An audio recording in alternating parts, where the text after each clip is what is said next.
Praise the lord, హల్లెలూయా. దేవుని నామంలో మీ అందరికీ వందనాలు.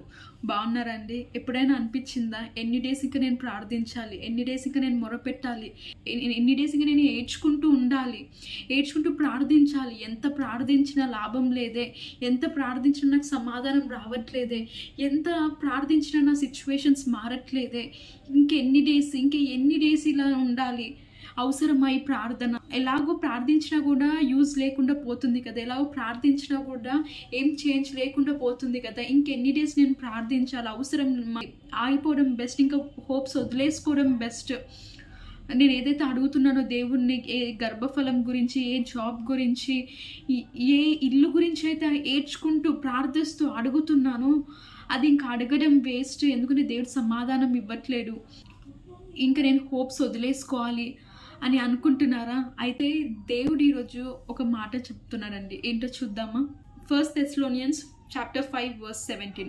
తెస్సలోనియులకి రాసిన మొదటి పత్రిక 5వ అధ్యాయం 17వ వచనం. నెవర్ స్టాప్ ప్రేయింగ్, ఎడతెగక ప్రార్థన చేయుడి.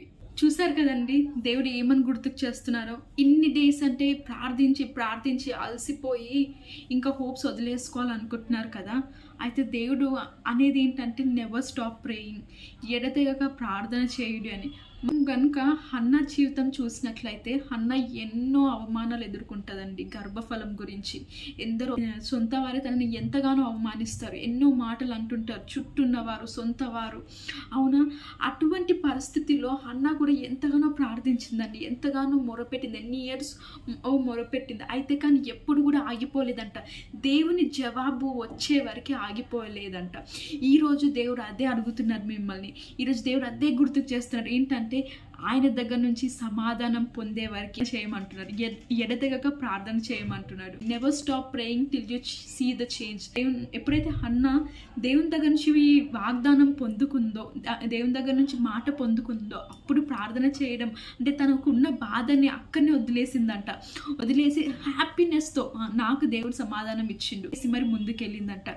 ఈరోజు మీరు కూడా అదే పరిస్థితిలో ఉన్నారేమో, ఎన్నో వాటి గురించి దేవుణ్ణి అడుగుతున్నారేమో, ఎన్నో వాటి గురించి ఏడుస్తూ ప్రార్థిస్తున్నారేమో, ఇంకెన్ని డేస్ అని. కానీ దేవుడు ఏమని చెప్తున్నాడు? ఇదిగో నీకు సమాధానం దగ్గరలో ఉందంట, ఎడతెగక ప్రార్థన చేయమంటున్నాడు. Never stop praying. మీరు తొందరలో సమాధానం పొందుకోబోతున్నారంట, దేవుని వాగ్దానం పొందుకోబోతున్నారంట. అవును, నమ్మండి, విశ్వసించండి, భయపడకండి, ప్రార్థన చేయడం ఆపకండి.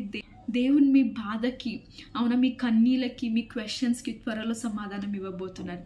ఆమేన్. God bless you all.